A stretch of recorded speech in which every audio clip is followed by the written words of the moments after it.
International standards తో quality education అందిస్తుంది futuristic edu initiatives.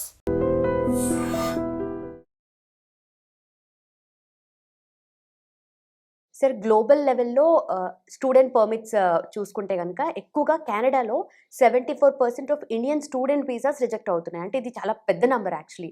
So ఎందుకని ఇలా అవుతుంది? అండ్ రిజెక్షన్స్‌కి మెయిన్ కాజ్ అంటే ఏం చెప్తారు? నేను రీసెర్చ్ చేసిన ప్రకారం అమ్మ అమెరికా అమెరికాలో కోడి కూసిందంటే కెనడాలో కోడి గుడ్డు పెట్టిందని చెప్పచ్చు. రెండు రిలేటెడ్గా ఉంటాయి. ఓకే. అంటే ఓకే. రెండు అక్కడ జరిగిందంటే వీడి వెంటనే ఇక్కడ ఓకే నా కంట్రీకి కూడా అవుతుంది అన్న ఫీలింగ్ తోటి ఉంటారు వాళ్ళు. అంటే ఒక ఇండియన్ నేపాల్ రిలేషన్ చెప్పుకోవచ్చు. ఓకే. ఇండియాలో ఎట్లా ఉంటుందో నేపాల్ కూడా అట్లాగే ఉంటుంది. ఓకే. కానీ రెండు వేరు వేరు కంట్రీస్. అమెరికాలో రిజెక్ట్ చేశాడు కాబట్టి మనం అక్కడ రిజెక్ట్ చేయాలి. అమెరికాలో రిజెక్ట్ చేయలేదమ్మా. అమెరికాలో మనం వెళ్ళలేదు. ఓకే. 80% స్టూడెంట్ డ్రాప్ అవుట్స్ మనకు స్టార్ట్ అయ్యాయి.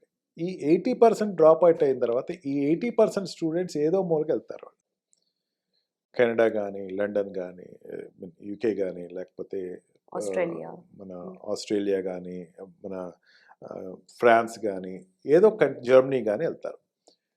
ఎక్కువ ప్రిఫర్ చేసేది కెనడాకి ప్రిఫర్ చేస్తారు. రష్ ఎక్కువైందమ్మా. జనరల్గా ఎప్పుడు కూడా కెనడాకి ఒక 100 మంది వస్తారు అనుకోండి. అంటే 1000 మందిలో చెప్తున్నా 900 మంది యుఎస్ వెళ్తారు అనుకోండి. ఈసారి ఏమైంది, 900 మంది యుఎస్ వెళ్ళకుండా అక్కడికి 200 మంది వెళ్ళారు. మిగిలినటువంటి 700 మంది ఎవరైతే ఉన్నారో 600 మంది వీళ్ళందరూ కెనడాకి వచ్చారు. Next destination. ఇప్పుడు ఏమవుతుంది, 100 మంది రావాల్సిన చోట 700 మంది వచ్చారు. అక్కడ స్పేస్ అమ్మ ఎప్పుడు కూడా అక్కడ కెనడా యుఎస్లా కాదు. కెనడా ఏం చేస్తుందంటే ఉన్న వాళ్ళ గురించి, అంటే ఉన్న సిటిజన్స్కి ఆటంకం కలగకుండా, ఇబ్బంది రాకుండా, లోకల్లో ఉండేటువంటి స్టూడెంట్స్కి ఇబ్బంది పడకుండా ఎంతవరకు అకామిడేట్ చేయాలో అంతవరకు అకామిడేట్ చేస్తుంది. ఎక్సెస్గా తీసేసుకోదు. దాంట్లో ఫస్ట్ ప్రాసెస్ ఏం చేస్తే రిజెక్ట్ చేయడానికి ట్రై చేస్తుంది. ఈ రిజెక్ట్ చేసే దాంట్లో పారామీటర్స్ ఏముంటాయంటే వాళ్ళు మెయిన్గా రెసిడెన్సీ పర్మిషన్స్కి వీళ్ళు ఉండిపోతారు వీళ్ళు అనుకుంటే మాత్రం వాళ్ళు Canada will not give the permission. And మనకి ఇండియాకి కెనడాకి కొంచెం స్ట్రెయిన్ రిలేషన్స్ ఉన్నాయి మనకి. అకాలీదళ్ మూమెంట్ తర్వాత ఏమైందంటే కొంచెం స్ట్రెయిన్ రిలేషన్స్ ఎక్కువే ఉన్నాయి మనకి. అంత ఈజీగా అవి ప్యాచప్ అయిపోతాయంటే ఇంకో 5 years పడుతుంది. ఒక ఎంబసీలో జనాభాను కూడా తగ్గించుకున్నారు. అంటే మనం ఈ డిప్లొమసీ వేగా చూసుకోవాలి. ఎడ్యుకేషన్ మీద ఎంత వెళ్తున్నారు అట్లా ఆలోచిస్తే కానీ ఇది అర్థం కాదు మీకు. డిప్లొమసీలో ఏంటంటే కెనడాలో ఉండేటువంటి డిప్లొమాట్స్, ఇండియాలో ఉండే డిప్లొమాట్స్ కొంతమంది మనుషులు తగ్గించారు అంటే ఆ కంట్రీ తోటి రిలేషన్ స్ట్రెయిన్ అయితేనే తగ్గిస్తారు. అట్లాగా కంట్రీ ఉండే రిలేషన్ ఏదైతే ఉందో ఆ రిలేషన్ స్ట్రెయిన్ అయిందని చెప్పచ్చు. ఇప్పుడు ఈ మధ్యన మళ్ళీ ఫుల్ ప్లేజ్గా డిప్లొమాట్స్ పంపించడం, ఎంబసీస్ ఫుల్గా ఉండటం జరిగింది. అది కానీ ఇంపాక్ట్ అనేది మాత్రం కొన్నాళ్ళు టైం పడుతుంది. నో డౌట్ ఇండియా నుంచి వచ్చేటువంటి స్టూడెంట్స్, అబ్రాడ్కి వచ్చేటువంటి కెనడాకి వచ్చే స్టూడెంట్స్ ప్రపంచంలో ఏ కంట్రీ నుంచి రారు. ఒకటి ఆ కంట్రీకైనా. కానీ తీసుకునేటువంటి పారామీటర్స్లో తీసుకునేసరికి జోన్స్ వైజ్గా చూసుకుంటారు. అండ్ ఆల్సో వీళ్ళు రావటం వల్ల మాకు కొంచెం ఇబ్బందిగా ఉందని చెప్పి వాళ్ళు ఇంటర్నల్గా అనుకుంటాం. యూనివర్సిటీస్ రిజెక్ట్ చేయటం, అక్కడ యుఎస్లో ఎక్కడ యూనివర్సిటీస్ రిజెక్ట్ చేయలేదు. కెనడాలో యూనివర్సిటీస్ రిజెక్ట్ చేస్తాం జరుగుతుంది. ఇవి సీట్స్ ఇవ్వటం, తర్వాత ఎక్సెస్గా ఉన్నాయి మాకు వద్దు అని చెప్పడం. అండ్ కోర్స్ వైజ్గా కూడా వీళ్ళు ఏదైతే పెట్టుకున్నటువంటి ఆప్షన్లో ఉండేటువంటి కోర్సెస్ అనేది ఆల్రెడీ ఎగ్జిస్టింగ్ కోర్సెస్ ఎగ్జాస్ట్ అయిపోవటం. యుఎస్లో ఏం చేసిందంటే రీసెంట్గా తీసుకొచ్చినటువంటి ఒక ఆర్డినెన్స్ ఏంటంటే 15% మాత్రమే ఫారెన్ కంట్రీస్ వాళ్ళు తీసుకుంటాం, 5% ఫ్రమ్ ఏ కంట్రీ తీసుకుంటాం. అంటే 1000 మంది స్టూడెంట్స్ ఉన్నారనుకోండి, దాంట్లో 15% మేము సీట్ ఇస్తాం. అంటే ఎంతమందికి ఇస్తున్నారు? 150 మందికి ఇస్తున్నారు. 150లో కూడా అందరినీ ఇండియన్ తీసుకోం, కేవలం 50 ఇండియా నుంచి తీసుకుంటాం. 100 అనేది మిగతా అన్ని కంట్రీస్ క్యాల్కులేట్ చేసుకుంటాం, లేకపోతే ఏదైనా కంట్రీ 50 తీసుకుంటాం అని ఒక క్యాల్కులేషన్ చెప్పింది. కెనడా అది ఇంప్లిమెంటేషన్లో లేదు. కానీ పాలసీ వైజ్గా వాళ్ళు ఒక నిర్ణయం తీసుకున్నారు, దీన్నే ఇంప్లిమెంట్ చేద్దామని. అంటే పాలసీ తీసుకురావడానికి వాళ్ళకి కొంచెం టైం పడుతుంది. ఎట్లాగా అది ఫుల్ఫిల్ అవుతుందంటే ఓన్లీ బై రిజెక్షన్ అని చెప్పచ్చు.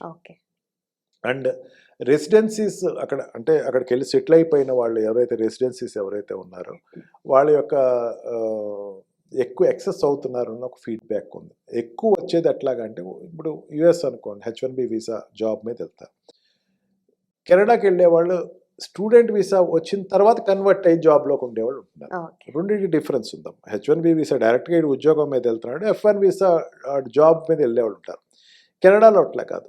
కెనడాలో జాబ్ కోసం వెళ్ళేవాళ్ళ కన్నా స్టూడెంట్ వీసా మీదకి వెళ్ళి తర్వాత కన్వర్ట్ అయ్యి జాబ్లోకి వెళ్ళేవాళ్ళు ఎక్కువయ్యారు. ఓకే. ఆ పర్సెంటేజ్ ఎక్కువ ఉంటుంది. పర్సంటేజ్ ఎక్కువ ఓకే. ఉంటుంది యుఎస్ కన్నా. అప్పుడు ఏమవుతుంది, వాడికి స్టూడెంట్ కింద వచ్చి సెటిల్ అయిపోతున్నారు అని ఒక ఫీల్డ్ అనేది ఏదైతే ఉందో, అండ్ స్ట్రెయిన్ రిలేషన్స్, ఈ 2 పారామీటర్స్లో అక్కడ రిజెక్ట్ చేయడం అనేది జరుగుతుంది. బట్ ఇక్కడ ఏదైతే మూవ్‌మెంట్ వల్ల కొంచెం డిస్టర్బెన్స్ అనేది జరిగిందో రిలేషన్‌షిప్‌లో, అది కమ్యూనిటీ వైస్‌గా చూస్తారా? ఎందుకంటే other parts of the India నుండి కూడా వెళ్తూ ఉన్నారు కదా! నాట్ జస్ట్ పంజాబ్, సిక్స్ అని కాకుండా. సో అలా కూడా కన్సిడర్ చేస్తారా వాళ్ళు? అట్లా ఉండదమ్మా. India is India. ఓకే. అంటే స్ట్రెయిన్ రిలేషన్స్ నడుస్తున్నప్పుడు మీరు చెప్పింది కరెక్టే, ఏరియా వైజ్గా చూస్తారు. ఓకే. స్ట్రెయిన్ రిలేషన్స్ ఎంతవరకు వెళ్ళిపోయిందంటే, అక్కడ ఉండేటువంటి ప్రెసిడెంట్ ఇండియన్ ప్రెసిడెంట్ని డైరెక్ట్గా, ఇండియన్ ప్రైమ్ మినిస్టర్ని, ఇండియన్ అడ్మినిస్ట్రేషన్ని అకాళీ దళంలో ఒక వ్యక్తిని షూట్ చేసి చంపేయడం జరిగింది అక్కడ. అతను కీ పర్సన్ ఫర్ అక్కడ పాలిటిక్స్. అతను సపోర్ట్ చేసుకున్నారు వాళ్ళు. Okay. Akali Dal is a banned organization for India. ఆ వ్యక్తిని చనిపోయిన తర్వాత ఆ వ్యక్తిని ఏమన్నారంటే, ఇది ఇండియాయే చంపించిందని ఒక మాట అన్నారు. ఓకే. అంటే ఇండియన్ టెర్రరిస్ట్ కంట్రీ కింద చూపించారు. ఎప్పుడైతే ఇండియన్ టెర్రరిస్ట్ కంట్రీ కింద చూపించారో డోర్స్ కొంచెం క్లోజ్ చేస్తారు. అది అయిన తర్వాత జరిగేటువంటి ఫస్ట్ ఫేస్ ఆఫ్ అడ్మిషన్స్ అని చెప్పచ్చు. ఇది లాస్ట్ ఇయర్ జరిగింది. ఇప్పుడు ఫస్ట్ ఫేస్ ఆఫ్, ఇప్పుడు ఏం చేస్తున్నారంటే కొంచెం తగ్గించండి. ఆల్రెడీ అమెరికాలో వాళ్ళు తగ్గించడం జరుగుతుంది, దాన్ని మనం ఫాలో అవుదాము అని చెప్పేసి చెప్తున్నారు. బట్ ఇట్ ఈస్ ఇయర్ జరగచ్చు, బట్ నెక్స్ట్ టైం కొంచెం ప్రిపరేటివ్గా వెళ్తారు మన వాళ్ళు కూడా. అండ్ ప్రిపరేటింగ్ స్టూడెంట్ వెళ్ళేటప్పుడు ఏంటంటే అన్ప్రిపేర్గా వెళ్తే కనుక రిజెక్షన్స్ బాగా ఎక్కువే ఉంటాయమ్మా. రిక్వైర్మెంట్ చెప్పాలి. మెయిన్ ఏంటంటే నువ్వు కెనడాలో వెళ్తున్నావు, కెనడాలో నువ్వు ఆ యూనివర్సిటీలో జాయిన్ అవడానికి అదే ఎంత సెలెక్ట్ చేసుకున్నావు అని చెప్పేటప్పుడు కొంచెం ఇంటర్వ్యూస్లో కూడా వీళ్ళు కొంచెం తడబట్టడం జరుగుతుంది. Okay. Canada is different, America is different. అమెరికాలో ఏంటంటే యూనివర్సిటీకి పలానా యూనివర్సిటీలోకి వెళ్తున్నావు నువ్వు అన్నది అడిగే క్వశ్చన్స్ తక్కువ ఉంటాయి, కెనడాలో ఎక్కువ ఉంటాయి. ఓకే. ఆ ప్రిపరేషన్లో ఎక్కడో లోపం జరిగింది అనిపిస్తుంది.